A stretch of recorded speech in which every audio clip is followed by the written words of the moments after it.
नमस्कार दोस्तों, सुनी सुनाई कहानी एच के जैन की जवानी में आपका स्वागत है। मित्रों, एक महात्मा जी थे जो कि एक नदी के किनारे अपनी एक छोटी सी कुटिया बना करके रहा करते थे। उनके पास तमाम लोग आया करते थे, अपनी अपनी बातें रखा करते थे, अपनी अपनी शंकाएं रखा करते थे और वो उनका समाधान किया करते थे।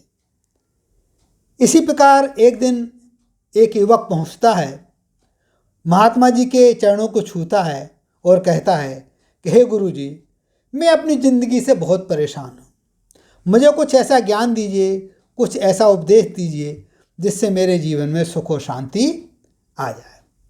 महात्मा जी उसे ध्यान से देखते हैं और कहते हैं कि बेटे, तुम्हें परेशान होने की आवश्यकता नहीं है। जो ज्ञान तुम चाहते हो वही ज्ञान अभी अभी मैंने सामने जो नदी में मगरमच्छ नज़र आ रहा है उसको दिया है। तुम उस नदी के पास जाओ, उस मगरमच्छ से मिलो और उससे ज्ञान प्राप्त करो। चूँकि महात्मा जी की कुटिया नदी के बिल्कुल किनारे पर थी, मगरमच्छ भी वहीं से नज़र आ रहा था।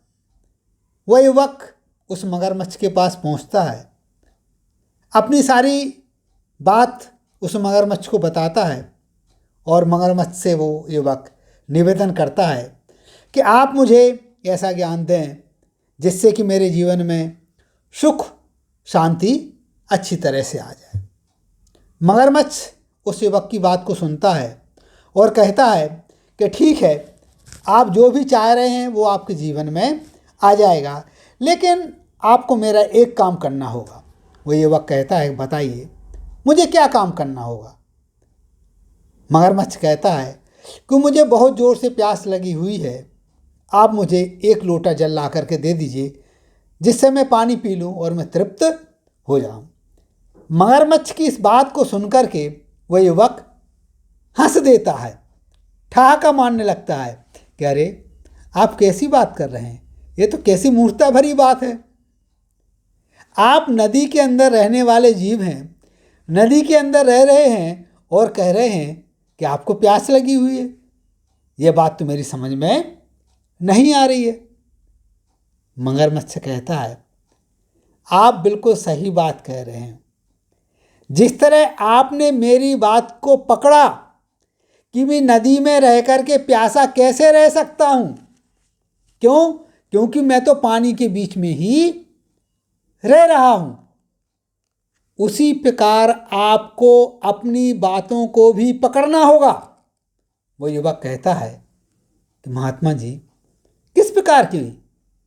उसने भी, युवक ने मगरमच्छ को भी महात्मा जी कह दिया कि हे महात्मा जी, हे मगरमच्छ जी, आप बताइए मुझे उन बातों को कैसे पकड़ना होगा। मगरमच्छ ने कहा कि अभी तुमने अपना जो साथी है वो क्रोध, लालसा, लड़ाई झगड़े को बना रखा है, उसी में तुम उलझे रहते हो, लेकिन तुमने अपने अंदर झांकने की कोशिश नहीं की है कि तुम्हारे अंदर कौन कौन से अच्छे गुण विद्यमान हैं। प्रेम है, सद्भावना है, संतोष है, शांति है। क्या इन पर तुमने कभी विचार किया? जिस प्रकार मैं पानी के बीच में रह रहा हूं,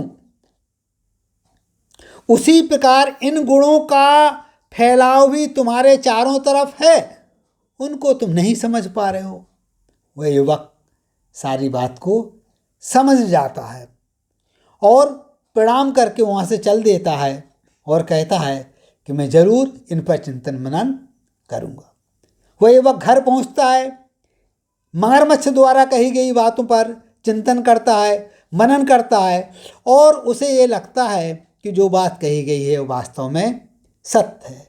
उन बातों पर ध्यान दे करके वो अपने अंदर संतोष की वृत्ति धारण करता है, वो क्रोध करना छोड़ देता है और शांति को अपना लेता है। वो लड़ाई झगड़े से पूरी तरह से मुक्त हो जाता है और अपने अंदर सद्भावना का वातावरण पैदा कर लेता है। जैसे ही वो इस तरह की सद्वृत्तियों को अपने जीवन में अपनाता है, उसका पूरा जीवन बदल जाता है। जब उसका पूरा जीवन बदल जाता है, उसे बहुत ही प्रसन्नता अनुभव होती है। वो पुनः महात्मा जी के पास, मगरमच्छ के पास जाता है, उनको प्रणाम करता है और उनका धन्यवाद ज्ञापित करता है।